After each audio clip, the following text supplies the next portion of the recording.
तो सबसे पहले तो पिछली वीडियो पे इतना तगड़ा रेस्पॉन्स के लिए थैंक यू, क्योंकि यार तुमने सिर्फ एक दिन में 100 के व्यूज पूरे करवा दिए वीडियो पे। और उसी वीडियो की कंटिन्यूएशन में आज हम इस वीडियो में बात करने वाले हैं कि कैसे तांजीरो जो कि मरने की हालत में वो बच पाएगा और कैसे मुजान जो कि सारे अशियास पे भारी पड़ रहा है वो मरेगा। And let me tell you, इस वीडियो के एंड में एक ऐसा ट्विस्ट आएगा कि तुम्हारी आंखें बाहर निकल आएंगी। So if you are interested keep watching.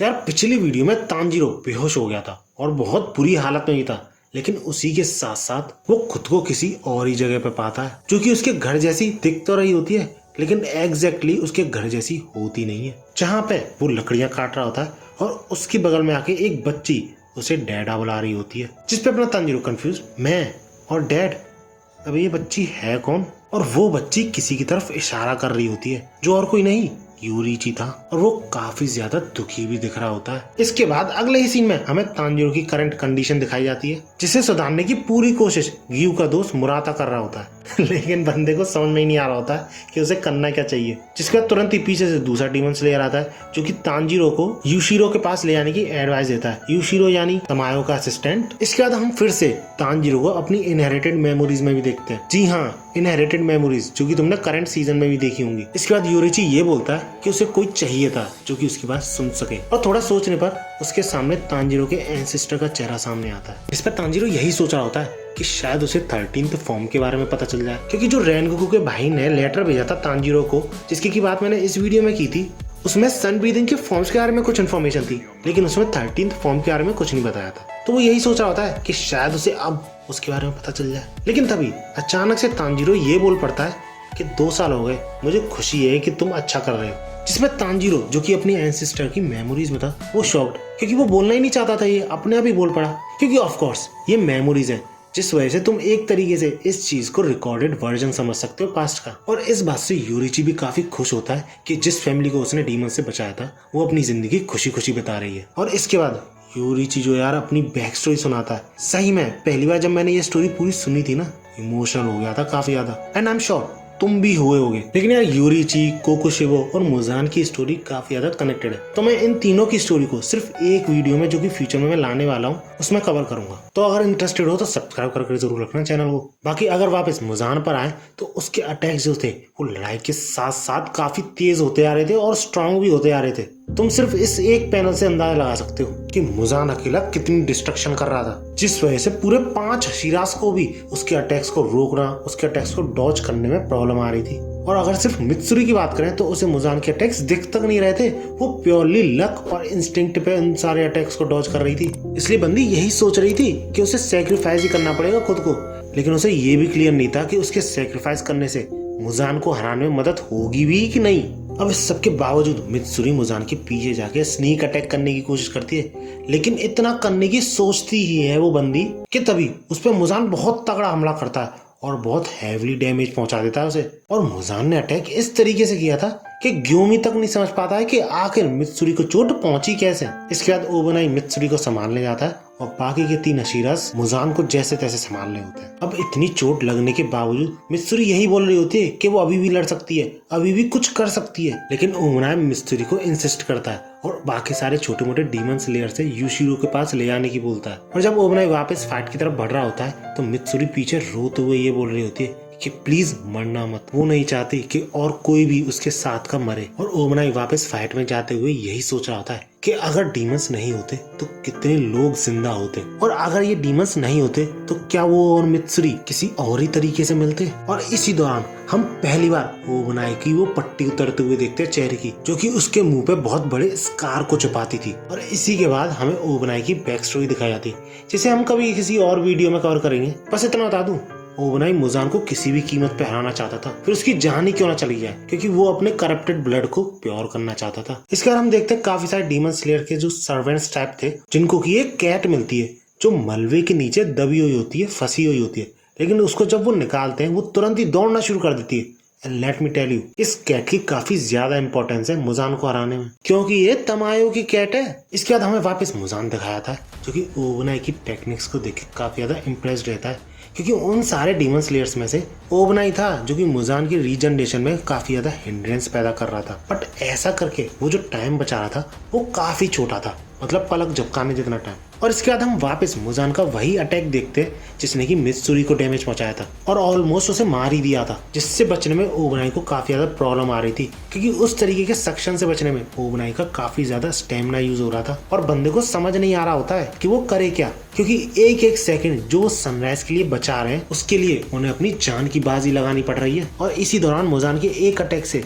Gue के हाथ से उसकी तलवार छूट जाती है क्योंकि ग्यू की ग्रिप भी बहुत कमजोर हो रही थी, ऑल बिकॉज ऑफ मुजान्स पॉइजन यानी ब्लड। लेकिन ओबनाई और ग्यूमी तुरंत ही अपने अटैक के थ्रू ग्यू की तलवार वापस कर देते हैं, जिसके रिएक्शन में ग्यू के मुंह पे तुम थैंक यू वाला एक्सप्रेशन देख सकते हो। और इसी तरह वो लड़ाई बढ़ती जा रही होती है, सीरियसली रुकने का नाम नहीं ले रहा होता मुजान। बट सारे प्लेयर्स यानी हाशिराज अपना पूरा जोर लगा रहे होते हैं मुजान को अटकाए रखने में, और ये चीज मुजान भी महसूस कर सकता था क्योंकि उसकी सोच से कई गुना ज्यादा उन हाशिराज ने इतनी देर उसे रोक कर रखा है। लेकिन इसके ऊपर भी मुजान काफी रिलैक्स था क्योंकि अभी भी सनराइज में 40 मिनट से ज्यादा बाकी है और मुजान के अकॉर्डिंग उन सारे हाशिराज को ब्रेक होने में यानी उनके सेल्स ब्रेक होने में 5 मिनट से भी ज्यादा नहीं लगेंगे। और सही में उन सबों पे बहुत पिटी महसूस कर रहा होता है, यानी अफसोस कर रहा होता है कि क्या हुआ तुम्हारा इतना स्ट्रगल करके, इतना सब कुछ करने के बावजूद भी तुम सब मरोगे। और यही एग्जैक्टली सेम चीज वो हाशिराज भी रियलाइज कर चुके थे कि वो सनराइज होने तक नहीं टिक पाएंगे। और ओबनाई की हालत तो सबसे ज्यादा खराब थी क्योंकि वो सबसे ज्यादा हाइट में छोटा था, तो पॉइजन भी जल्दी सर्कुलेट हो रहा था उसकी बॉडी में। लेकिन एन मूवमेंट पे वही बिल्ली जो कि डीमन स्लेयर्स की हेल्प से उस मलबे के नीचे से भाग निकली थी, वो एकदम हीरो जैसी एंट्री लेती है, जो चीज मुजान को भी चौंका देती है। अब उस बिल्ली के पीठ पर जो बैग था उसमें से 4 कैप्सूल लॉन्च होते हैं और चारों हाशिराज पे लग जाते हैं। इसके बाद मुजान तुरंत ही बिना कुछ सोचे समझे उस बिल्ली को मार देता है। लेकिन भैया तब तक बहुत देर हो चुकी थी क्योंकि उस बिल्ली ने लिटरली चारों हाशिराज को बचाया था उनके पॉइजन को टेम्परेरी स्टॉप करके। और ऐसा करने से सीरियसली उन सारे हाशिराज की जान में जान आ जाती है और वो फिर से अपने फुल पोटेंशियल के साथ लड़ पाते हैं। और ये सब होता देख मुजान तुरंत ही ये रियलाइज कर लेता है, तुरंत ही समझ जाता है कि ये और किसी का नहीं, उसी औरत यानी तमायो का काम है, जो कि मरने के बावजूद मुजान को अपनी प्लानिंग के थ्रू रोक रही है, हिंड्रेंस पैदा कर रही है। और ये तो कुछ भी नहीं है, ये औरत सही में एक ऐसा तीर छोड़ेगी मुजान पे कि मुजान के होश पर कच्चे उड़ जाएंगे। लेकिन फिलहाल तमायो की उस कैट की वजह से ये जो भी कुछ हुआ, इस चीज से मुजान काफी ज्यादा गुस्सा होता है और अपने अटैक्स जो कि वो आराम से कर रहा था उन हाशिराज पे और भी ज्यादा तेज कर देता है। और ऐसे मुजान के अटैक्स से उन हाशिराज के लिए कंप्लीटली बचना इम्पॉसिबल सा हो जाता है। इसके बाद हमें ओबनाई दिखाया जाता है जो कि काफी ज्यादा निराश होता है ऐसी सिचुएशन में भी, क्योंकि वो यही सोच रहा होता है कि इस बैटल में उसने सबसे कम योगदान दिया है, क्योंकि यार मित्सुरी और उसे छोड़ के बाकी सारे हाशिराज ने अपर मून का सामना किया था जो कि काफी ज्यादा डेडली थे।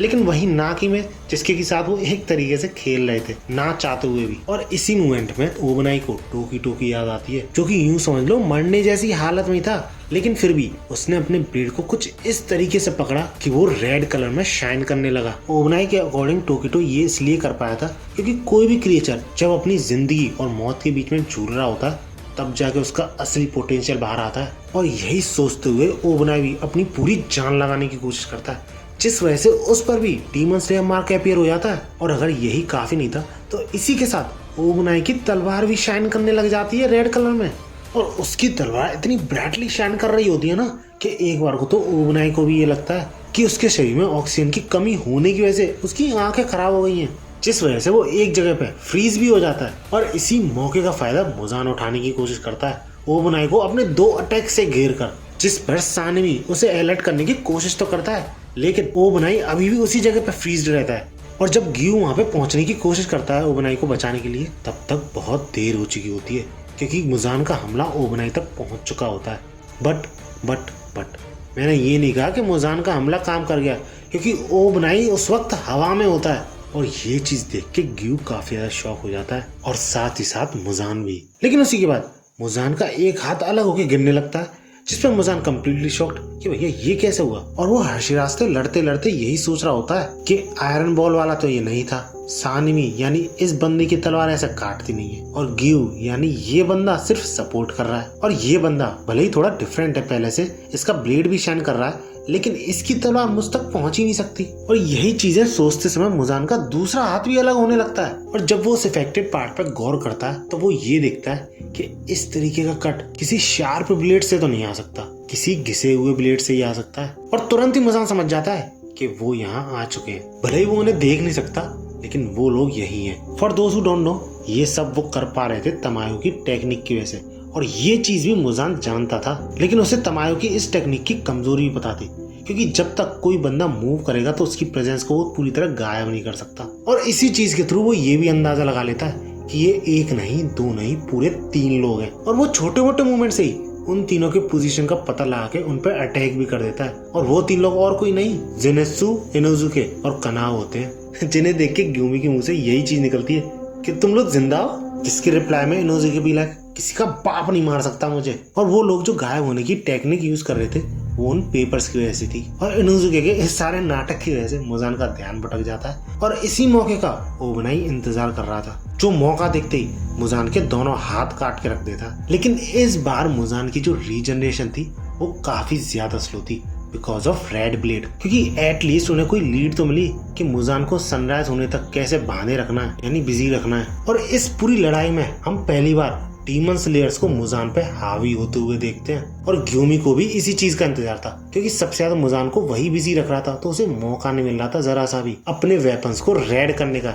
जो कि वो करता भी है उसकी एक्स और कैनन बॉल को टकरा के। हाँ, भले ये चीज लॉन्ग टर्म के लिए नहीं चलेगी, जो कि ग्यूमी को भी पता था, लेकिन शॉर्ट टर्म के लिए ही सही। जब वो ऐसा करने के बाद मुजान पे अटैक करता है तो सही में उसका अटैक इफेक्टिव निकलता है, जिसके बाद मुजान के एक्सप्रेशन देख के ही तुम समझ सकते हो कि मुजान कितना ज्यादा पिस्ड ऑफ हो चुका था इस सब से। और ऐसा ही कुछ तरीका गियू और सानवी भी अपनाते हैं, एक दूसरे की तलवार टकरा के।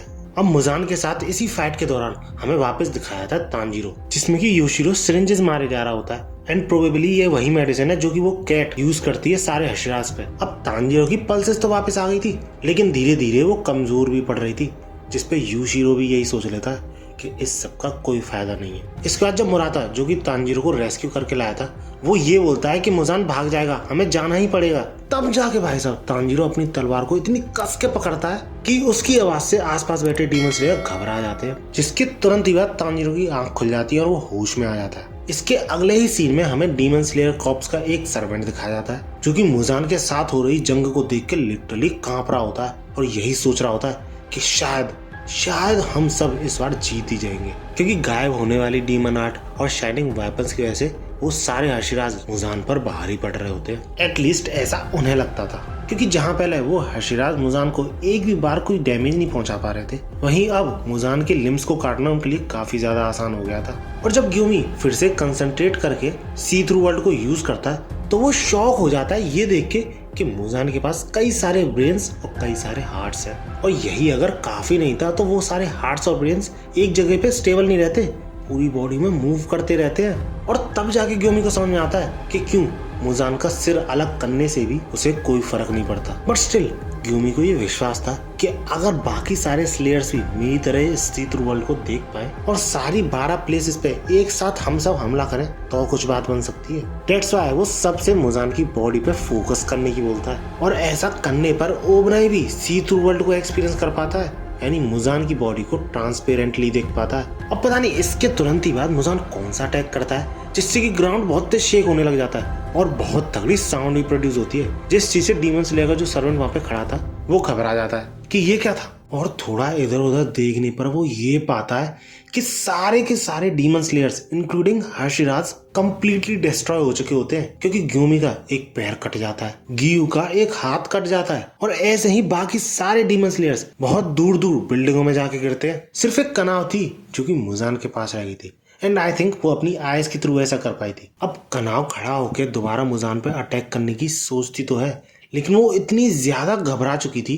कि बंदी हिल तक नहीं पाती है। जिसके बाद मुजान अपने अगले हमले में कनाव को खत्म करने ही वाला होता है, लेकिन एंड टाइम पे एंट्री होती है अपने हीरो तानजीरो की, जो कि पलक झपकते कनाव को बचाने के लिए मुजान की लिम्ब काट देता है और उसी मोमेंट में कनाव को उठा के उस सर्वेंट के पास भी ले आता है उसको ट्रीट करने के लिए। अब इस पे ऑब्वियसली मुजान थोड़ा शॉक तो होता है कि एक तो उसने मुजान के वार से कनाव को बचा लिया और दूसरी बात बचाया भी तो किसने, तानजीरो ने, जो कि मरने की हालत में था कुछ टाइम पहले। लेकिन फिर भी मुजान ऐसी हालत में तानजीरो को देख के ये बोलता है, तुम्हें ऐसी कंडीशन में देख के तो कहा नहीं जा सकता कि मैं डिमोन हूँ या फिर तुम। लेकिन तानजीरो इस सब के जवाब में सिर्फ एक चीज बोलता है, लेट्स फिनिश दिस मुजान। अब तानजीरो जो इतनी देर से इनहेरिटेड मेमोरीज में था, उसमें तानजीरो ने योरीची के थ्रू परफॉर्म करी गई सारी 12 फॉर्म्स को देखा था और जिनके थ्रू से यही पता चल गया था कि कौन से मूवमेंट्स उसके बेकार हैं। एंड दैट्स व्हाई वो अब सारी 12 फॉर्म्स को बड़ी ही एक्यूरेसी के साथ कर सकता था। और इतना ही नहीं, उन सारी 12 फॉर्म्स को देखने के बाद और मुजान की बॉडी को ढंग से ऑब्जर्व करने के बाद वो इस कंक्लूजन पे निकलता है कि 13th फॉर्म और कुछ नहीं, उन सारी 12 फॉर्म्स को रिपीटेटिवली परफॉर्म करने पर निकलती है। अब भले ही तानजीरो को ये पता चल गया हो, लेकिन वो ऐसा कर पाएगा कि नहीं इस चीज पे वो श्योर नहीं था, क्योंकि ना तो वो योरीची या फिर उसके डैड की तरह टैलेंटेड था और ना वो इस चीज पे श्योर था कि मुजान पहले की तरह भागेगा तो वो उसे रोक पाएगा कि नहीं। क्योंकि यार जब मुजान योरीची के हाथों से भाग निकला तो ऐसी कंडीशन में भला कौन ही रोक पाएगा उसे। बट स्टिल तानजीरो तैयार होता है और मुजान के साथ उसकी बैटल शुरू हो जाती है। और भाई साहब जैसे जैसे तानजीरो अपनी फॉर्म्स को परफॉर्म करने के लिए अपनी स्वॉर्ड को स्विंग कर रहा होता है, उसी के दौरान मुजान को उसमें योरीची की झलक दिख रही होती है। लेकिन इसी के साथ साथ वो डैमेज भी ले रहा होता है मुजान से काफी ज्यादा। और मुजान से लड़ते समय ही तानजीरो को ये समझ में आता है कि क्यों बाकी सब हार गए, क्योंकि मुजान के 2 हाथ तो थे ही, 9 विप्स उसके बैक पे लगी हुई थी और उसी के साथ साथ 8 विप्स उसकी थाइज पर भी थी। और इन सारी चीजों की स्पीड अनबिलीवेबली फास्ट थी। इसके बाद हमें मुजान के थॉट्स दिखाए जाते हैं, जो कि काफी ज्यादा इंप्रेस हो गया था ह्यूमंस से। मौत की कगार पे खड़े होते हैं तो वो अनबिलीवेबल ग्रोथ दिखाते हैं और इसी रीजन की वजह से वो सारे डीमन स्लेयर्स अपने ब्लेड को रेड कलर में कर पा रहे थे। हाँ वैसे उनमें से कईयों ने अलग तरीके से ही करा था वो, लेकिन तानजीरो, ओबेनाई और म्योइचिरो ये खुद कर पा रहे थे। लेकिन मुजान को ये साफ क्लियर था कि ये सब चाहे कुछ भी कर ले, वो आदमी इनकी लीग से कम्प्लीटली बाहर था, बहुत ऊपर था, क्योंकि उसके अटैक्स जैसा तानजीरो कर रहा है वैसे थे ही नहीं। क्योंकि योरीची की टेक्निक में एक्यूरेसी और उसी के साथ साथ पावर भी कई गुना ज्यादा थी। एंड ऑफ कोर्स ऐसे लोग दुनिया में बार बार पैदा थोड़ी होते हैं, जिस वजह से वो तानजीरो की एक्यूरेसी भी घटते हुए देख रहा था और जल्दी उसे एक्सपेक्टेड था कि तानजीरो की रेड तलवार जो है वो नॉर्मल हो जाएगी। और ऐसा ही कुछ तानजीरो 6th फॉर्म तक पहुंचने पर ही महसूस कर सकता था। बंदे को सही में ऐसा लग रहा था कि उसके लंग्स फट जाएंगे, उसकी जो लिम्स है वो उसके शरीर से अलग हो जाएंगी और उसका हार्ट काम करना बंद कर देगा थोड़ी देर में। बट स्टिल वो कंटिन्यूअसली मुजान पे अटैक करने की कोशिश कर रहा था। लेकिन इतनी देर तानजीरो से लड़ने के बाद वो यही सोच रहा होता है कि मैं इस बंदे को खत्म क्यों नहीं कर पा रहा हूँ। एक ऐसा बंदा जो कि थकान से समझ लो मरने ही वाला है। और थोड़ी देर बाद वो ये रियलाइज करता है कि तानजीरो तो स्लो होता ही जा रहा है उसके थकान की वजह से, लेकिन उसी के साथ साथ वो भी स्लो होता जा रहा है। तभी तो तानजीरो उसे इतनी देर तक संभाल पाया। अब इसका रीजन तो उसे नहीं पता था, लेकिन उसे इतना क्लियर था कि वही औरत यानी तमायो ही इसके पीछे है। तो इसलिए वो अपनी बॉडी में जाता है, तमायो की सेल इकट्ठा करता है और उससे ये पूछता है कि आखिर तुमने मेरे साथ किया क्या है। जिस पर तमायो सही में डेविल स्माइल के साथ ये बोलती है कि तुम खुद ब्रेन सेल्स का यूज करके पता क्यों नहीं लगा लेते। और जब मुजान ऐसा करता है तो उसे ये पता चलता है कि ह्यूमन में कन्वर्ट करने के अलावा एक और ड्रग उसकी बॉडी में इम्प्लांट किया गया था, जो कि था एजिंग ड्रग, जिसकी हेल्प से हर एक मिनट में मुजान 50 साल की स्पीड से एज होगा। और ये जान के सही में मुजान के पैरों तले जमीन खिसक जाती है और तब जाके बंदे को चीजें क्लियर होती हैं कि क्यों उसे इतनी प्रॉब्लम हो रही है उन हर्षराज के बाद तानजीरो से इतना लड़ने में। और क्योंकि वो ड्रग कई घंटों से काम कर रहा है उस पर, तो मुजान की एज प्रोबेबली लगभग 9000 ईयर्स हो चुकी है। और तभी से समझ में आता है कि क्यों उसके बाल वापस व्हाइट से ब्लैक नहीं हुए। अब ये चीज पता लगने के बाद मुजान कोशिश तो करता तानजीरो को अपने आप से दूर रखने की, लेकिन ऐसा कर नहीं पाता। और इसी टाइम के अराउंड तानजीरो अपनी पूरी 12 फॉर्म्स को कंप्लीट भी कर लेता है। अब बस उसे ये सारी फॉर्म्स रिपीट करनी थी ज्यादा स्पीड और एक्यूरेसी के साथ। इसके बाद हम योशिरो और कुछ डीमन स्लेयर कॉर्प्स के मेंबर्स को देखते हैं, जो कि उन हर्षराज के साथ जो इंजर्ड हैं उन सबको मेडिकल ट्रीटमेंट देने की कोशिश कर रहे होते हैं ऐसे एनवायरनमेंट में, स्पेशली ग्यूमी, क्योंकि अगर इस बंदे को कुछ हुआ तो तानजीरो भैया अकेले नहीं संभाल पाएगा मुजान को। और ये चीज योशिरो भी समझता था। इसके बाद हमें वापस मुजान और तांजीरो की फाइट दिखाई जाती है, जिसमें वैसे तो तांजीरो काफी अच्छा कीप अप कर रहा होता है अटैक्स करने में, मुजान के अटैक्स को डॉज करने में, लेकिन कुछ टाइम बाद ऑक्सीजन की कमी होने की वजह से उसकी विजन पे भी इफेक्ट पड़ने लगता है, जिस वजह से वो हड़बड़ी में गिरने भी वाला होता है। और इस पॉइंट ऑफ टाइम पे आके गिरने का मतलब था मुजान के अटैक को फेस करना। लेकिन तभी ओबनाई वहां पे पहुंच जाता है और तांजीरो को बाल बाल बचा लेता है, और उसे देख के मुजान भी काफी ज्यादा शॉक हो जाता है और उससे वो ये बोलता है, यू डेथ डिफाइंग बास्टर्ड। इसके बाद तांजीरो जब अपनी आंखें खोलता है तो वो ये देखता है कि ओबनाई की आंखें पूरी तरीके से डैमेज हो चुकी है। वो दोनों आंखों में से एक भी नहीं खोल पा रहा था, जिसका रीजन वैसे तांजीरो खुद को समझता है, लेकिन ओबनाई उससे ये बोलता है कि पहले ही हो चुका है। लेकिन टेंशन की कोई बात नहीं थी, क्योंकि ओबनाई के पास उसका सांप था, जो कि लिटरली मुजान के अटैक्स को इतना प्रिसाइजली बता रहा था कि मुजान का एक भी अटैक ओबनाई तक पहुंच नहीं पा रहा था। और इस चीज से मुजान खुद चौंक जाता है कि एक सांप उसके अटैक्स को प्रेडिक्ट कर सकता है। और इस तरह हमें तांजीरो और ओबनाई का डुओ देखने को मिलता है, जो कि मुजान पर काफी भारी भी पड़ता है, जिसका कि पूरा श्रेय मुजान उस एजिंग ड्रग को देता है, क्योंकि अगर वो ड्रग नहीं होता ना मुजान के अंदर,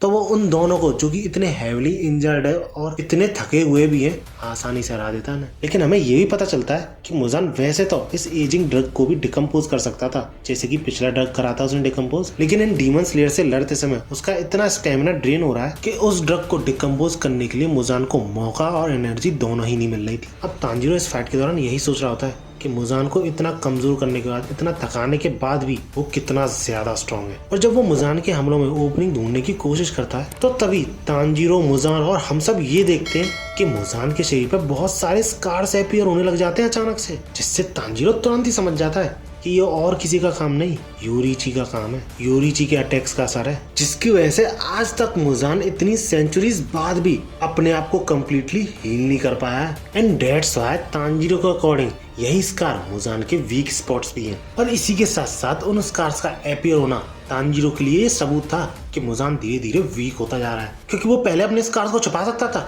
लेकिन अब वो ऐसा नहीं कर पा रहा। लेकिन क्योंकि उन स्कार्स के अपीयर होने से मुजान भी थोड़ा अलर्ट हो गया था, तो तांजीरो को पता था इतना आसान नहीं होगा उन स्कार्स पे भी, यानी उन वीक स्पॉट्स पे भी उसका हमला करना। दैट्स व्हाई उसे ओबनाई की भी हेल्प चाहिए थी, लेकिन ओबनाई आंखों की वजह से ज्यादा हेल्प कर नहीं सकता था तांजीरो की।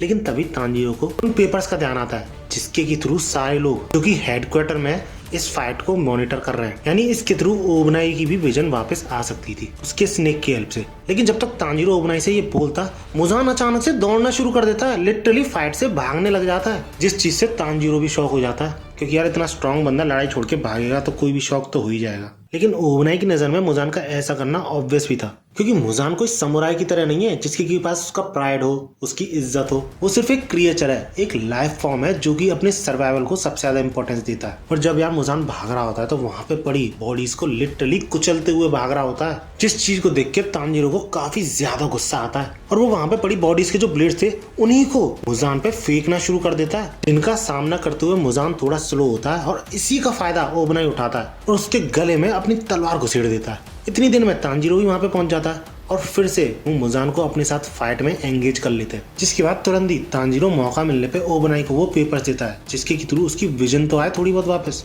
लेकिन मुजान ऐसा होने से रोकने की पूरी कोशिश करता है, बट समहाउ जैसे तैसे ओबनाई अपने स्नेक के थ्रू उन पेपर्स को पकड़ लेता है, और जेन्युइनली ओबनाई को काफी ज्यादा हेल्प होती है इन पेपर से।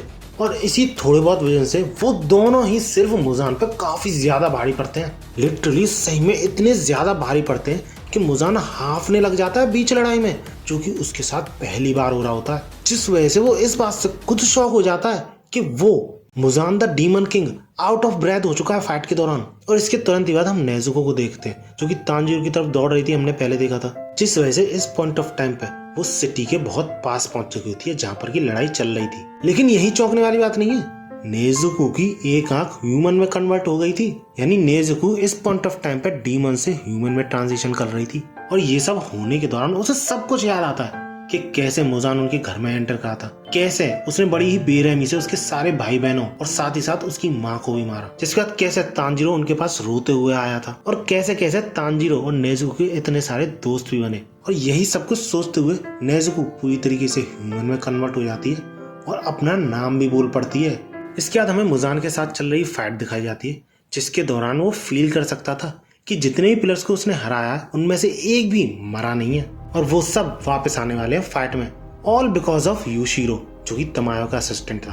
अब ये सारे सर्कमस्टेंसेस देखने के बाद मुजान को और कोई रास्ता नहीं दिखता और वो खुद की बॉडी को फुलाने लग जाता है, जो देख के तांजीरो समझ जाता है कि फिर से अपनी बॉडी के कई हिस्से करने वाला है भागने के लिए, और इसी चीज के लिए वो ओबनाई को भी अलर्ट करता है। बट स्टिल उसे अभी भी ये डाउट था कि वो दोनों मिलके भी मुजान जब स्प्लिट होगा उसे रोक भी पाएंगे। लेकिन सरप्राइजिंगली मुजान चाहते हुए भी स्प्लिट नहीं हो पाता है। जिस चीज से तांजीरो तो शॉक होता ही है, उससे भी कई गुना ज्यादा मुजान शॉक हो जाता है, जिसके तुरंत ही बाद बिना कुछ सोचे समझे मुजान को ये तुरंत ही रियलाइज हो जाता है ये भी उसी औरत का काम है। उसने 2 नहीं 3 ड्रग इम्प्लांट किए थे उसमें, जिनमें से एक उसे स्प्लिट होने से रोक रहा है। लेकिन यार तमायो इससे भी एक कदम आ गई थी। लिटरली मैं तुमसे कहा था ना, इसको तुम हल्के में मत लो अपने पिछले पार्ट में, क्योंकि इस औरत ने 3 नहीं 4 ड्रग इम्प्लांट किए थे, जिनमें से 3 के बारे में तो तुम्हें पता चली गया। चौथा ड्रग मुजान के जो वीक पॉइंट्स थे उनको और भी ज्यादा कमजोर कर रहा था, वहां के सेल्स को डिस्ट्रॉय करके। और इसी रीजन की वजह से मुजान खून की उल्टियां दे जाता है, क्योंकि तमायो भले ही मर गई हो लेकिन मरने के बावजूद वो मुजान के साथ लिटरली खेल रही होती है। जिसके बाद मुजान गहरी सोच में कि नॉर्मली ये डीमन स्लेयर जितने भी अटैक्स कर रहे हैं अपने वेपन्स के थ्रू, इनका कोई भी असर नहीं होता उस पर, क्योंकि इन सब के सारे अटैक्स और इनके वेपन्स इंफीरियर थे उस बंदे से। ऑब्वियसली योरिची की बात कर रहा है वो। और इसके अलावा उसने आज तक थकान महसूस नहीं करी, चाहे वो कितनी बार भी रीजनरेट क्यों ना हुआ हो। लेकिन सिर्फ 4 ड्रग्स ने इस फाइट की काया पलट कर दी है, क्योंकि जो वेपन्स उसका कुछ भी नहीं बिगाड़ सकते थे वो इतने ज्यादा इफेक्टिव निकल रहे हैं सिर्फ उन 4 ड्रग्स की वजह से। और क्योंकि ये 4 ड्रग्स मुजान के लिए नए थे, तो उसे एनालाइज करने के लिए, उन ड्रग्स को डिकम्पोज करने के लिए टाइम भी चाहिए था, वो उसे मिल नहीं रहा था। तो मुजान अचानक से हिलना बंद कर देता है, जिस चीज को देख के तांजीरो थोड़ा शॉक, बट फिर भी तांजीरो पॉजिटिव था कि वो सनराइज तक उसे रोक सकते हैं। लेकिन यार मुजान इतना खतरनाक शॉक वेव वाला अटैक करता है कि तांजीरो को हिलना तो छोड़ो, वो ढंग से बोल भी नहीं पाता है कुछ, क्योंकि इस अटैक ने उन्हें दूर तो फेंका ही था, साथ ही साथ उनके नर्वस सिस्टम पे भी अटैक किया था। इसके बाद हमें हेडक्वार्टर का सीन दिखाया था और हमें ये पता चलता है कि अभी भी 25 मिनट्स लगभग बाकी है सनराइज होने में। अब भैया मुजान को इसके बाद मौका मिल जाता भागने का और वो भाग भी रहा होता है, लेकिन बीच में आया था उसे रोकने इनोजुके। इसके बाद मुजान फिर से वही अटैक यूज करने की कोशिश करता है, लेकिन वो ऐसा कर नहीं पाता, क्योंकि मुजान इस पॉइंट ऑफ टाइम पे आके काफी ज्यादा थक चुका था। अब इनोजुके कोशिश तो करता है मुजान को रोकने की, लेकिन वो भी ऐसा ज्यादा देर तक कर नहीं पाता। लेकिन तभी सही मोमेंट पे वहां पे जेनेत्सु भी आ जाता है और तांजीरो से सिर्फ एक ही चीज बोलता है, तुम्हें तांजीरो जिंदा रहना है, अपनी फैमिली के पास वापस जाना है। लेकिन यार जेनेत्सु और इनोजुके दोनों के लिए भी एक साथ रोकना मुजान को काफी ज्यादा भारी पड़ रहा था, जो देख के तांजीरो हेल्प तो करना चाहता था उन दोनों की, लेकिन बंदा ढंग से खड़ा तो हो पाए तब तो कुछ मदद कर पाएगा वो। अब इसके बाद कोई और रास्ता न दिखने पर वो अपनी ही तलवार से खुद को स्टैब कर लेता है, इस उम्मीद में शायद मुजान की ब्लड डीमन आर्ट इससे इनइफेक्टिव हो जाए। इसके बाद जब हमें फाइट का सीन दिखाया था तो मुजान की हालत इतनी बुरी होती है कि वो अपने हाथों तक को नहीं उठा पा रहा होता है, क्योंकि वो उसे काफी ज्यादा भारी लग रहे होते हैं।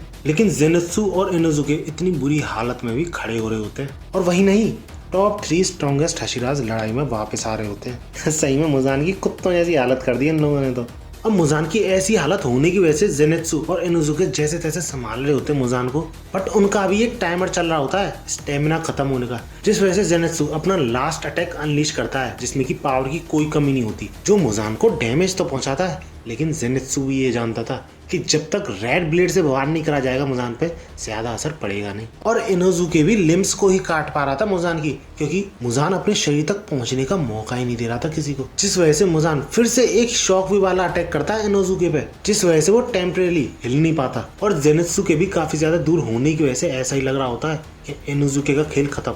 लेकिन तभी एंट्री होती है तांजीरो की, और वो फाइट में इन्वॉल्व होते ही फिर से सन ब्रीदिंग की सारी फॉर्म्स रिपीट करना शुरू कर देता है। और मुजान का शॉकवेव वाला अटैक देखने के बाद तांजीरो इतना तो समझ जाता है कि वो अटैक मुजान बार बार नहीं कर सकता, क्योंकि हर एक ऐसे अटैक के बाद मुजान को एनर्जी स्टोर करनी पड़ती है, और साथ ही साथ उस अटैक के बाद मुजान के जो विप्स हैं, आर्म्स हैं, वो स्लो भी हो जाते हैं। मतलब मुजान के लिए भी ये अटैक 2 धारी तलवार जैसा था, क्योंकि इस अटैक से उसका एनर्जी और स्टेमिना काफी तेजी से कम हो रहा था। और कुछ ही टाइम बाद जेनेत्सु भी उस लड़ाई में एंगेज हो जाता है, और इस तरह हमें डीमन स्लेयर के मेन ट्रायो का एक्शन सीन देखने को मिलता है। अब ऐसा नहीं है वो तीनों एक साथ लड़ रहे थे मुजान से, एक बंदे को अगर नॉकआउट कर देता था मुजान तो दूसरा बंदा उसकी जगह ले लेता था, और ऐसा करके बारी बारी से वो तीनों मुजान को पछाड़े जा रहे होते हैं। और सही में इस सीन को देख के पता चलता है कि कितना डिफरेंस आ चुका है इन तीनों की पर्सनैलिटी और इन तीनों की अटैकिंग पावर में। इसी फाइट के दौरान तानजीरो मुजान को कॉर्नर कर देता है दीवार में मार के, लेकिन ऐसा करने पर तानजीरो की तलवार भी मुजान में अटक जाती है, जिस वजह से वो मुजान के अटैक से भी नहीं बच सकता था। लेकिन उसकी मदद करने सबसे पहले पहुंचती है मित्सुरी, जो कि मुजान का हाथ पकड़ के लिटरली अलग कर देती है। और इस पे मुजान का एक्सप्रेशन देखो, फेस देखो मुजान का। इसके बाद सानवी पहुंच जाता है, जो कि मुजान का दूसरा हाथ अलग कर देता है। अब कोई भी रास्ता ना दिखने पर मुजान सबसे क्रीपीएस्ट थिंग करता है पूरे डीमन स्लेयर की, अकॉर्डिंग टू मी। वो अपने मुंह को अजीब ही तरीके से दो हिस्सों में बांट के तानजीरो को सीधा सीधा साबुत निगलने की कोशिश करता है, लेकिन तानजीरो पीछे भी नहीं हट सकता था, क्योंकि मुजान फिर से भागने की कोशिश करेगा। और इसी मूवमेंट में वहां पे ओबराई तानजीरो की जगह ले लेता है और खुद को सैक्रिफाइस करने की कोशिश करता है। और इतना सब कुछ झेलने के बाद फाइनली वो मूवमेंट आ जाता है जिसका वो सारे डीमन स्लेयर्स इंतजार कर रहे थे, यानी सनराइज होने लगता है। और जब मुजान को एहसास होता है कि सूरज उग चुका है और वो मर सकता है, तो वो पूरा जोर लगा देता है, हर तरीके का अटैक करता है, इवन द शॉक वेव, जिस वजह से वो पिलर्स को दूर फेंक देता है। और इवन तानजीरो का एक हाथ भी उस वजह से अलग हो जाता है, लेकिन स्टिल तानजीरो पीछे नहीं हटता और छोड़ता नहीं है मुजान को, और इवन अपने ब्लेड को रेड करने की कोशिश भी करता है। लेकिन ऐसी कंडीशन में उसका ये करना काफी इम्पॉसिबल सा फील हो रहा होता है। लेकिन तभी पीछे से गियू आता है, उसकी तलवार को पकड़ता है। वो दोनों मिलकर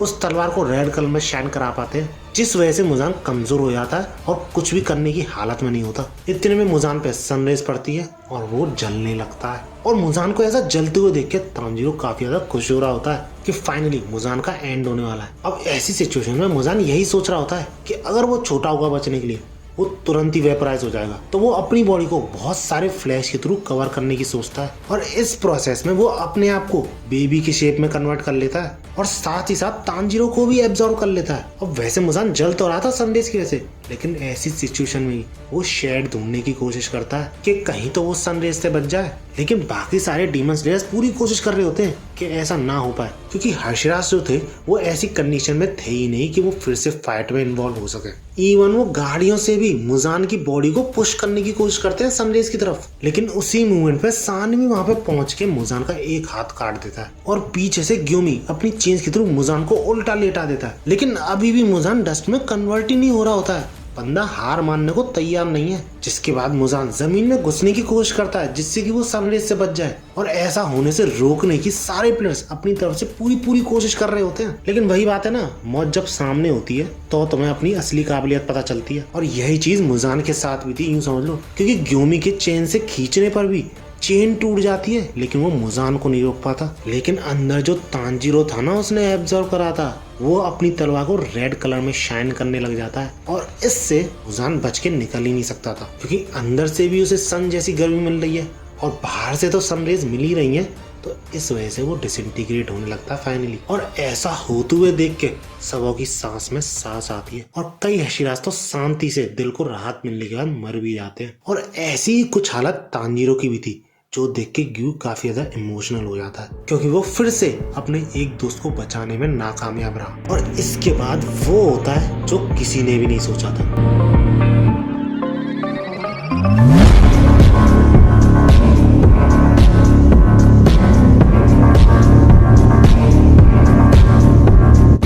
लेकिन वो अपनी सारी पावर, सारे इमोशंस तानजीरो को सक्सीड कर देता है, और ऐसा होने पर तुरंत ही तानजीरो का जो हाथ गायब हो चुका था उसे वो रीजनरेट कर लेता है एक झटके में, और तुरंत ही एक डीमन स्लेयर पर अटैक भी करता है, लेकिन गियू से बचा लेता है। और जब तानजीरो की तरफ सारे लोग ध्यान से देखते हैं तो वो ये पाते हैं कि तानजीरो एक डीमन बन चुका है, और छोटा मोटा डीमन नहीं, डीमन किंग। क्योंकि जब तानजीरो पे सनरेज पड़ती है तो उसका भी इफेक्ट थोड़ी देर में उस पर काम करना बंद कर देता है, और इस चीज से ग्यू भी शॉक हो जाता है, क्योंकि सनरेज के अलावा और कोई तरीका ही नहीं था तानजीरो को हराने का। अब गियू के बाद इनोजुके भी आता है, जो कि तानजीरो को रोकने की भी कोशिश करता है, लेकिन बंदा भाई अटैक कैसे करे, क्योंकि तानजीरो उसका पहला दोस्त था। लेकिन तानजीरो जो होश खो चुका था बिल्कुल भी नहीं झिझकता इनोजुके पे वार करने में। लेकिन तभी नेजुको इनोजुके के सामने आके तानजीरो को गले लगा लेती है और ये सब रोकने की बोलती है। लेकिन हम ये देखते हैं कि नेजुको का खून तानजीरो के मुंह लग चुका था,